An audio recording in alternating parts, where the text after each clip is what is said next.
Dear students, in previous video we were solving a few problems based on equations of motion. So we will continue to solve some more problems in this video as well. Let's begin. The question is, a bullet moving with a velocity of 20 meter per second strikes a target and comes to rest after penetrating the target to a distance of 10 centimeter. Calculate the retardation caused by the target. I suggest you to please pause the video and try it yourself, then we will discuss it later. Okay, let's solve it.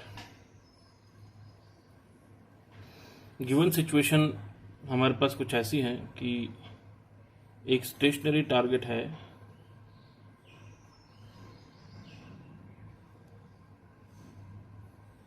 और एक bullet है जो initially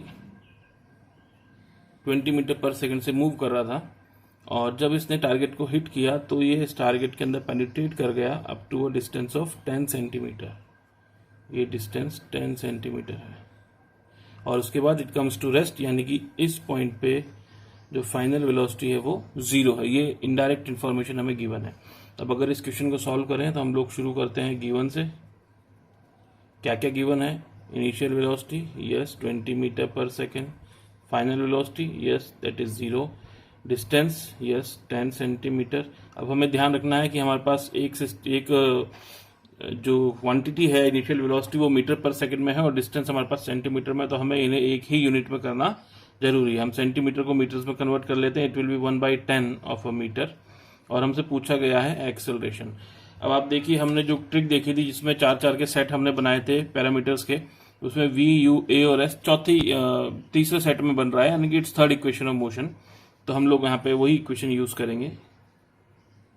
using V square is equal to U square plus 2AS. V is 0, U is 20 plus 2 into A into S is 1/10. इसको अगर हम rearrange करें, 20 square is 400, वो इधर आएगा. It will be -400 is equal to 2 into A into 1/10. सब कुछ cross multiply करते हैं A को सॉल्व करने के लिए, तो A की वैल्यू हमारे पास आएगी -400 into 10 divided by 2 is equal to A. Therefore A की वैल्यू हमारे पास आ रही है -2000 metre per second square, and that is our answer. Let's continue with another question. Question है, a ball A is thrown upward from ground level with a velocity of 20 meter per second.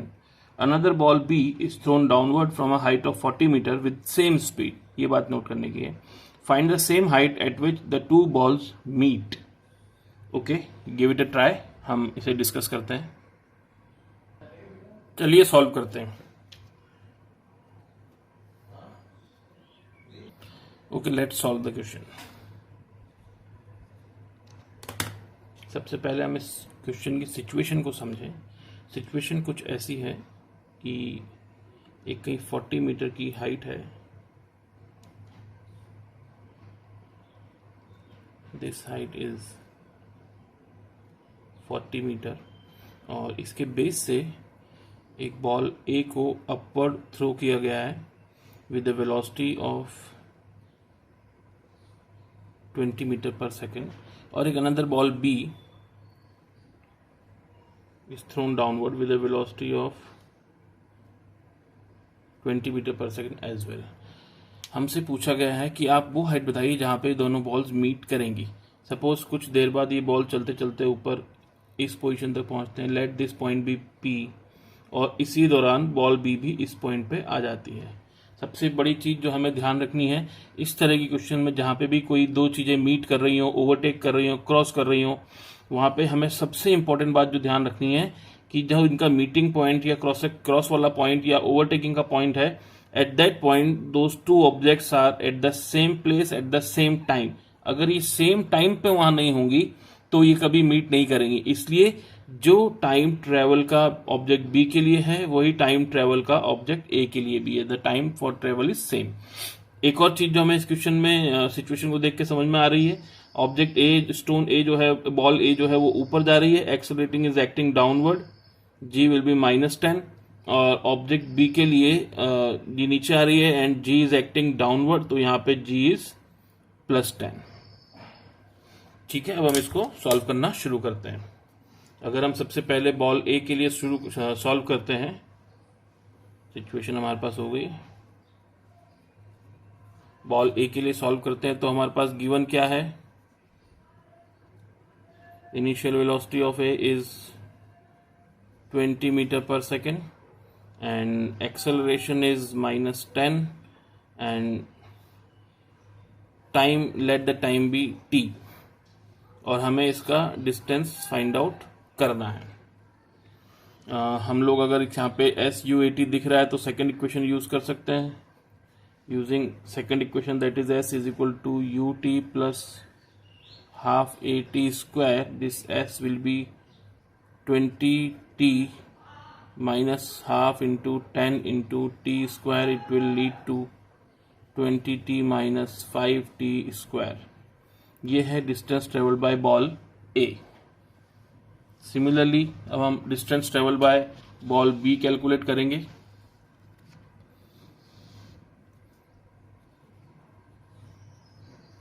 Ball B ने जो distance travel किया है उसके लिए उसका given अगर हम यूज करें तो initial velocity of ball B is 20 metre per second, acceleration is 10 metre per second square, time इसके लिए भी t है एंड डिस्टेंस हमें इसका फाइंड आउट करना है using second equation of motion again, S is equal to UT plus half AT square, it will leads to 20t plus 5t square and this is the distance travel by the second object.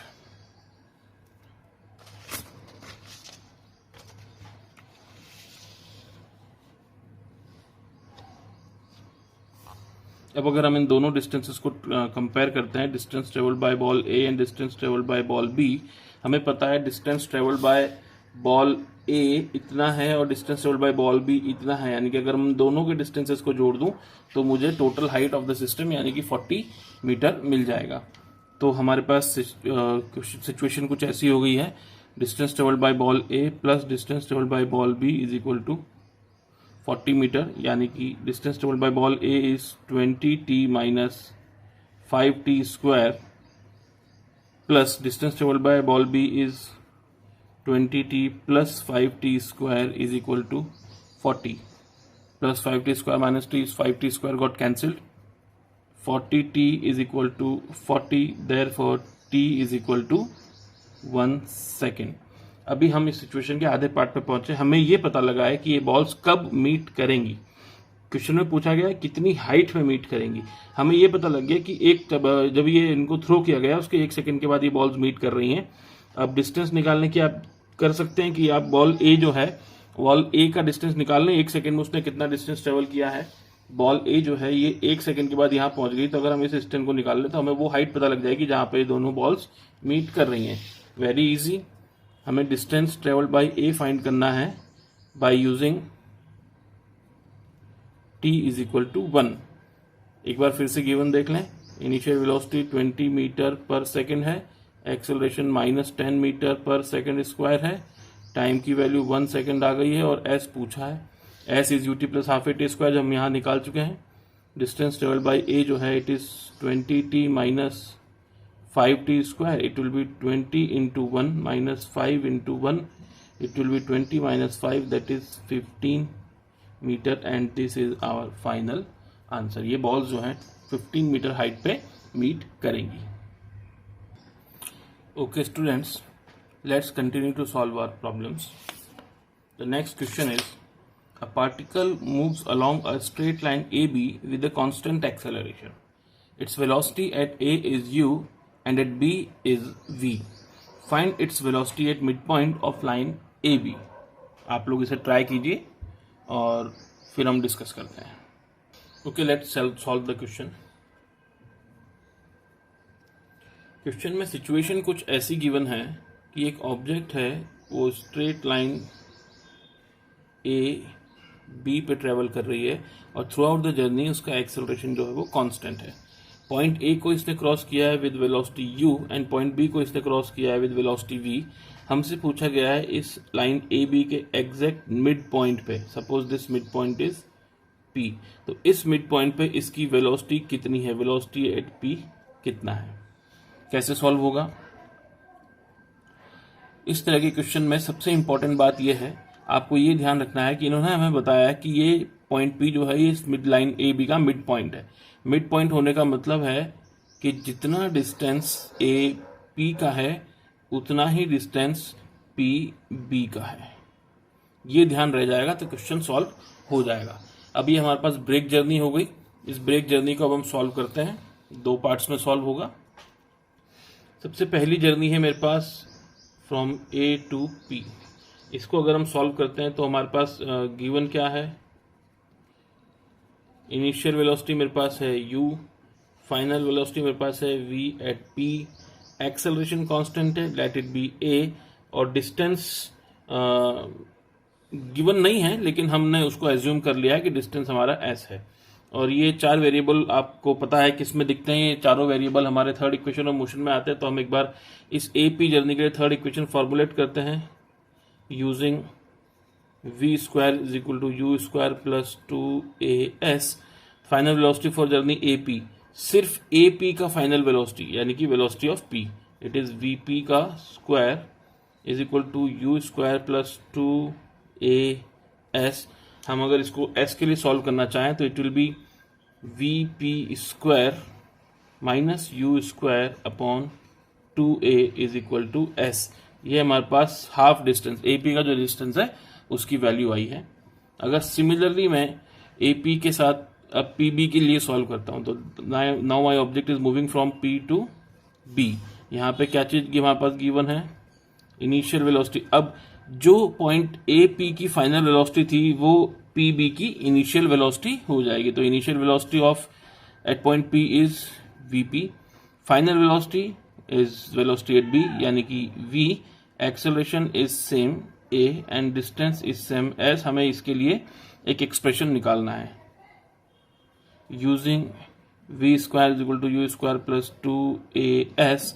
अब हमारे पास equation जो बनेगी v square is equal to u square is vp square plus 2 into a into s। Solving for s हमें मिला v square minus vp square upon 2a is equal to s। ये हमारे पास second expression आया है। अब आप देख सकते हैं कि अगर p मिड पॉइंट है तो ये डिस्टेंस और ये डिस्टेंस बराबर है, यानी कि this s and this s is equal. अगर इन दो इक्वेशंस के RHS इक्वल है मतलब इन दोनों इक्वेशन का LHS भी इक्वल ही आएगा। तो उसको हम अब सॉल्व करते हैं। Comparing the LHS, vp square minus u square upon 2a is equal to v square minus vp square upon 2a and 2a got cancelled. तो आपके पास एक्सप्रेशन बचा vp square minus u square is equal to v square minus vp square. vp square की इस negative term को हम लोग left side shift कर देते हैं और u स्क्वायर के नेगेटिव टर्म को उधर ले जाते हैं। तो आपके पास बचा vp square plus vp square that is 2 vp square is equal to u square plus v square. 2 vp square है तो सिर्फ vp स्क्वायर क्या हो जाएगा, u square plus v square upon 2। और अगर ये स्क्वायर को मैं हटा दूं यहां से तो उस तरफ क्या चला जाएगा, अंडर रूट, यानी कि vp is equal to under root of u square plus v square upon 2 and this is our answer. बच्चों आप लोग बहुत ध्यान रखिएगा, ये जो क्वेश्चन है और ये जो पर्टिकुलर सिचुएशन है, ये सिचुएशन कई तरीके से पूछी जाती है। अभी यहाँ पे एक स्ट्रेट लाइन थी, उसके अक्रॉस एक ऑब्जेक्ट या एक पार्टिकल मूव कर रहा था। कई बार ऐसा ये क्वेश्चन ट्रेन्स के लिए भी काफी पूछा जाता है कि एक ट्रेन ऑफ लेंथ इतनी इतनी है और एक रास्ते में कहीं पोल खड़ा हुआ है और जब ट्रेन उसको क्रॉस कर रही है तो ट्रेन के पास एक कांस्टेंट एक्सेलरेशन है और ट्रेन का इंजन उसको u वेलोसिटी से क्रॉस करता है और ट्रेन का गार्ड वाला डब्बा जो है वो उसको v वेलोसिटी से क्रॉस करता है। तो बताइए ट्रेन का मिड पॉइंट उसे कितने वेलोसिटी से क्रॉस करेगा। तो अल्टीमेटली उसका भी आंसर यही आने वाला है। मिड पॉइंट की जो वेलोसिटी है वो हमेशा ये रहेगी। आप लोग चाहें तो ये स्टैंडर्ड आंसर है, इसको याद करके रखें। बाकी मेरा सजेशन ये है कि आप किसी भी तरह के कोई शॉर्टकट याद नहीं रखें। आप कोशिश करें कि आप जो बेसिक हमारा है, 2-3 इक्वेशन ऑफ मोशन है, उनकी इतनी प्रैक्टिस कर लें कि आप सिचुएशन देख के सीधे सीधे उसको सॉल्व करने लगें। आपको कोई किसी तरह का शॉर्टकट याद रखने की जरूरत नहीं है। Thank you very much.